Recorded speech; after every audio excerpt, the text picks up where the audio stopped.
Have I checked the mic levels? Have I checked the mic levels? Absolutely not. Okay, absolutely not. So we're going to do that now. Little mini mic check. We've pressed record and nothing is happening. Buffering a little bit. I mean, I've had this Mac for like 6 years now, so come on, hang in there, you can do it. Ooh, here we go, we have audio. A little behind the scenes of pre-production here, probably unprofessional, or is it an extra feature? You know, you decide. And we are rolling. I don't know what episode this is. Who gives a shit? Welcome back to Not Ready Yet Radio. Got myself a little co-host. This was out of necessity. Don't know if you can see him there. He's a little orangutan. He's a lovely little fella.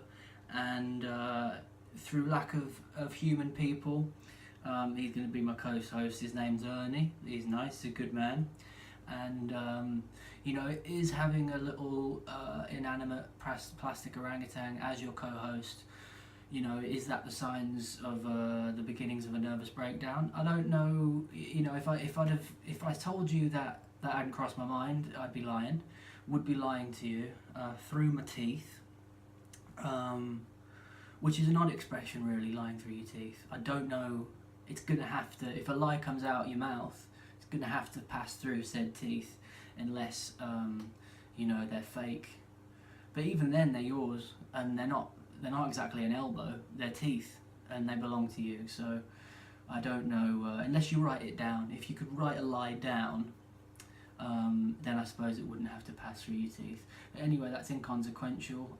This is a part 2 to the episode I filmed yesterday, which I believe was entitled Football and Boring Dancing, and that was for episode 3. So this, I suppose, is episode 3 part 2, aka episode 4, but we won't go into that, it's a bit too complicated for this time in the day. It's not actually daytime. What are we now? We are 21:03 hours, and if you don't know military time, that is 3 minutes.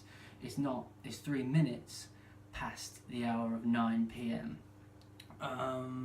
So we were speaking last episode, previously on, I forgot the name of my own podcast then, on the Not Ready Yet podcast, we were speaking about the Strictly lineup. Do you know what, man, I might have lost interest in commentating on that. If you do want to learn a lineup, it is available online. You know, just Google Strictly Come Dancing lineup 2018, and or don't. Do you know what I mean? I do understand that people have lives, and the fact that you're watching this is enough. So I'm not going to send you on a fucking Google mission. Gonna have a bit of a swim tomorrow. Gonna go swimming because, dude, I was getting myself proper like V'd out, man. I was getting like a swimmer's physique, and then I moved, and so my gym membership was cancelled, and I just haven't been swimming. I used to be swimming every day, 70 lengths a day. But I can feel my body kind of schlubbing back out, for want of a better expression, into sort of more of a pear shape, which isn't what you want really. What you want as a dude is to be a pear shape, but an upside down one, just turned upside down, pear, creating sort of a V, and then with a sort of barrel chest at the top, hopefully with a head attached to it. It's just for sort of seeing and hearing and speaking and, you know, just general survival. Went to an open mic last week. I mean, you could say I bottled out of it. Did I take myself off the list of performers? Yes I did. Did I go home straight after that? Yes I did. So a bit of background on that. For the material I was doing, it wasn't like sort of shock value material or anything like that, and it was nothing even too bad or too sort of out there, but the audience that I was going to be performing to is very, very civilized at this open mic, to the point where there was a dude on stage who was saying, I thought, funny things, but because he was using certain words that they weren't comfortable with, they weren't laughing. But I didn't think they were not laughing because they didn't think it was funny. I thought they were not laughing because they were worried about being seen laughing at sort of crude material or something like that. I don't really know. So basically it kind of made me think, oh, maybe I need to find a little bit more of a rougher open mic to try this material in, because I was just sort of, I don't know, it's very sort of PC there, it's very, which is fine and everything, that's cool, they're a nice bunch of people, but that was almost the problem. I felt like they were too nice in terms of like, you know, and I just didn't want to rock the boat, I guess, but that's what I want to do in my career. I don't know, man, I really don't know. You know, I probably just should have done it and see what came of it. But it's a story of something I saw in real, like, happen in real life. So it's not something I've made up. It's not like a sex story. It's not like something that you would be like embarrassed to hear me talk about. Do you know what I mean? It's not like you'd cringe with embarrassment. It's just sort of, it's not the kind of story that most people would have witnessed. And to talk about it on stage would be like, I don't know. I just didn't know how they'd take it. But maybe that's me projecting. You know, maybe that's me projecting. I really don't know. So I mean, if in 8 years' time, when someone actually does watch this video, potentially, you know, send a comment below. By this time, I would have forgotten I even asked the question. But if you are into that comment game, which I've never really been a fan of, feel free to comment and saying, you know, what have you done recently or not done that you regret doing / not doing. Because I definitely, not definitely, there's 50% of me that regrets not doing the open mic with the set I had prepared, and then there's sort of 50% of me that thinks maybe it was a good decision and it might have knocked my confidence a bit to do it in that too much of a nice crowd.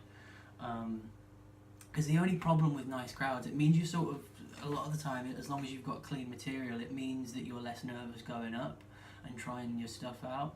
But it also means that, what else does it mean? It's the short-term memory kicking in again, or not kicking in. Yeah, but it does, I just felt like I had to keep to a certain sort of standard, almost like a politician might not be able to say what they want to say because they got to keep up to a certain image and appeal to the voters and stuff like that. And I don't know, but I feel good about the fact that I want to find a rougher open mic, because what a lot of people are scared of is the places being a bit too rough because they're nervous to go on, whereas I'm kind of seeking that out at the moment. So I don't know what that says about me. I don't know, but I would like to find one that's a bit more rough around the edges, because they're more likely to laugh at real stories of things that have happened that are a bit like, you know, maybe they involve you witnessed some sort of crime. Basically, I saw someone get kidnapped when I was in Amsterdam, and which isn't funny. Do you know what I mean? That's not funny. It's not something that you should be bringing up on a stand-up thing. Although there was something that happened before we saw that, and then something that happened directly after we saw that. That basically, if a comedian that was famous did this, you would understand why they saw that there was something funny in it. But when someone's an open micer, you don't really have. Most people don't have faith in them, which I can understand, you know, because I'm new and everything. But trust me, man, it's not just me being an open micer and naive. There's something in this bit. But the thing is, like, when you're working out a bit and everything, sometimes you know there's something in it, but you haven't quite worked out how to get it out yet. And so I do need to go on stage with the story and just tell the story and work on it. And over a period of a few months, it'll get sharpened up and the story will get a little bit better. And I'll think of new taglines and new punchlines and things like that. And eventually it will be sort of stage worthy, and hopefully be part of my first sort of 10 minutes that can get me into a proper comedy club and everything. Because I heard on this open mic, with the open mic I dropped out of when I was there just talking to a few people, I heard that the Glee Club do open spots, because no comedy clubs in England actually have an open mic, which is fucking ridiculous. You'll be hard pressed to find a comedy club in America that doesn't have an open mic. But most real like comedy open mics in the UK are just in pubs and stuff like that. And thank God that they're around and there's people that want to put them on and everything, because if we just had to rely on comedy clubs, there'd literally be no comedians that come out of this country. So, what was I saying? Oh yeah, so there's certain comedy clubs that will give you a chance and everything, but in order to do that, what I've heard is you need to put together a sort of like an actor if you have a show reel, where you have the best sort of amateur stuff, or maybe the odd bit of professional acting that you've done in like a show reel to send off to agents, and based on that they might have you on their books or not. So apparently it's the same with comedy clubs. Let's, you know, ABC Comedy Club, and you've put together a 10-minute set that you've got them laughing for 10 minutes consistently, and if you can send a club promoter that, apparently they like a clip that's at least 10 minutes. Which is another good thing about the open mic place that I dropped out of. I've done one open mic there, but the woman who runs it was saying that she wants to set up an atmosphere where comics can do a little bit more than 5 minutes, which is the standard time for an open mic. So hopefully that you know, that's really cool. There's not too many places where you get more than 5 minutes. I've seen it like sometimes and everything. I've done like 7.5, and I've done 10 minutes a couple of times. But usually open mics are about 5 minutes, so that would be cool to just have the opportunity at least. Because sometimes all people need is the opportunity. You know, I've put together a lot of open mic sets that have done well for sort of 5 minutes, but it's 5 minutes and 10 minutes is different. Obviously, it's only that 5 minutes extra, but it's, you know, it's a long time when you're starting out. But to be honest, my sort of comedy lends itself, especially the Amsterdam story, lends itself a lot more to 10 minutes than it does 5. Because when I was rehearsing it, one of the problems I was having was how to get it sort of condensed down to that 5 minute period. Because it's probably, if I rush it, it's 6 minutes, that story. But if I take my time with it and craft it a little bit more and make it better, I could definitely get 10 minutes out of it. And out of a couple of other stories from that holiday, because my Amsterdam stories aren't exactly, they're not just about weed or prostitution or anything.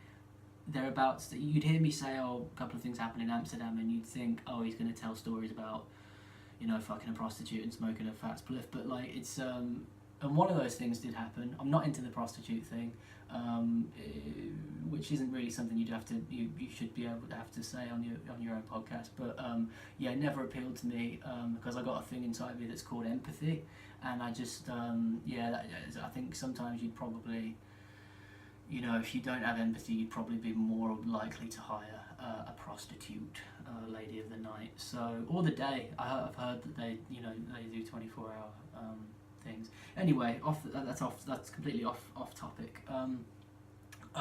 Vast amounts of marijuana were smoked when we were in Amsterdam, but that doesn't really factor into any of the stories. So, you know, it's more of a story that could have happened in any city. It just happened to happen in Amsterdam. What was I saying before all that bollocks? Yeah, you might be watching these shows and thinking, wow, this boy can talk bollocks for a long period of time, extended lengths of time, you know, can this guy do? But what am I saying? The thing about talking so much bollocks, though, is in order to one day make sense, you have to at some point start out talking bollocks, and then it'll make sense. Or which, I don't know which hands I should do. I don't know whether it should start this way and then make sense here, or if it should be bollocks here and then start make sense here. I don't know. But I can almost guarantee you that anyone who's ever said anything that makes sense has started off chatting absolute bullshit. So I'm just in the bullshit phase, people, at the moment. Good people of the not ready yet or listenership. This video will be watched in the future. Let's be honest. No one's watching this no one's watching this bullshit now. No one's watching it. If you are, thank you. Hit subscribe. That sounded like I was telling you what to do. Do what you want, dude. Do what you want. And I'll probably do that thing where I say 1, 2, 3, and we're back now. And we are back. We are back on the Not Ready Yet podcast. We're just going to check if it is still recording, because I did leave it recording. Come on, GarageBand. We are rolling for the second time of part 2. I don't know, maybe I should have split this up into 2 parts, like I have done, this being the second part. Maybe I should have just done a different episode. Who knows? The part 1 to this video, which is either this way or that way, no fucking idea. Anyway, the part 1 was, I forgot to put the lighting on. I forgot to clear the desk, which is fine. I've left the fan on because hopefully you can't hear that there's a little fan going in the background, but I struggle with my brain functioning when there's no sort of white noise around, or any colour noise. I'm not being racist. What else, man? What else? Trying to learn a bit of Spanish. I've been trying to learn Spanish for about 10 years now, and just very sporadically, have not been giving it much effort, as you can see by the fact that I am not communicating in Spanish right now. Mi española muy minimale. Mi española muy minimale es muy malo. Es muy malo. So my Spanish is very minimal, and my Spanish is very bad. Muy malo, very bad. So probably need to start trying to learn a little bit more of that on a daily basis, because I'd really like to live in Spain, dude. I'm only saying Spain because that's the closest Spanish-speaking country to where I am currently, but South America appeals to me. Might like to try living in Argentina or something. Spain would be easier. I do like Spain. So yeah, and I feel like sometimes I just put Spanish language TV shows on Netflix. Dude, there's what is it called? Rancho del Reyes or something like that. There's a couple of like Telemundo style There's a couple of Telemundo style